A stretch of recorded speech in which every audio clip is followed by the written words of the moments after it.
To make the heart of the material memorable, I developed chapters 2 through 5 around the acronym FACE. For generations, the face of Pithecanthropus erectus has been used covertly to communicate the notion that evolution is based in fact. I will now use it to overtly demonstrate that evolution is a farce. Fossil Follies. The F in FACE will serve to remind us that the fossil record is an embarrassment to evolutionists. It demonstrates that transitional forms from one kind to another are purely mythological, while the general public seems blithely unaware of the fact that transitions from one kind to another do not exist. It is common knowledge among paleontologists. As we see in Chapter 2, that is precisely why novel theories including pseudosaurs, proavises, and punctuated equilibrium are constantly evolving.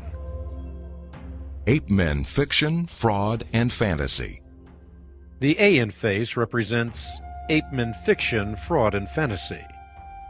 In Chapter 3, you will discover that Pithecanthropus erectus is fictitious, Piltdown Man is a fraud, and Peking Man is pure fantasy. To say that hominids like Peking Man and his partners are closely related to humans because both can walk is like saying that a hummingbird and a helicopter are closely related because both can fly. The distance between an ape who cannot read or write and a descendant of Adam who can compose a musical masterpiece or send someone to the moon is the distance of infinity.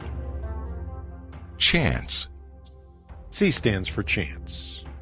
Imagine asserting that the majestic Messiah composed itself apart from Handel, or that the Last Supper painted itself without Leonardo da Vinci. In Chapter 4, we will consider some even more egregious notions. That an eye, an egg, or the earth, each in its vast complexity, came into existence by blind chance.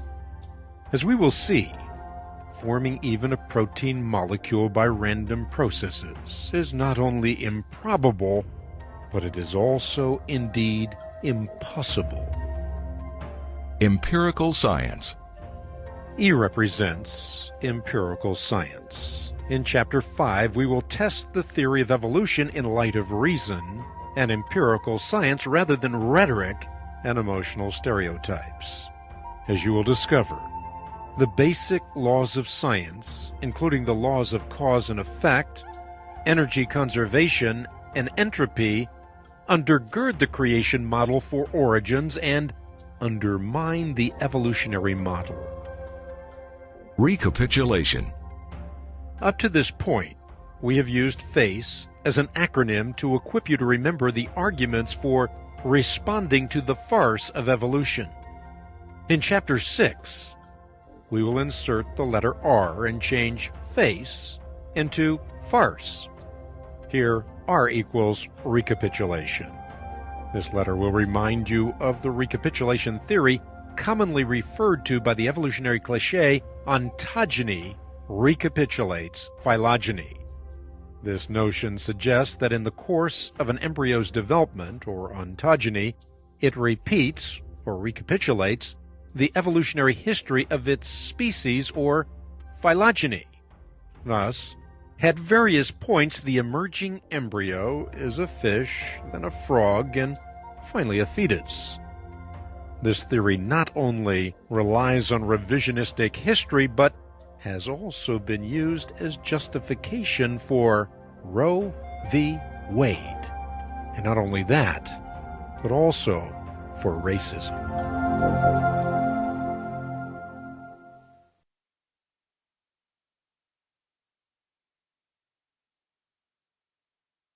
Chapter 1. Truth or Consequences.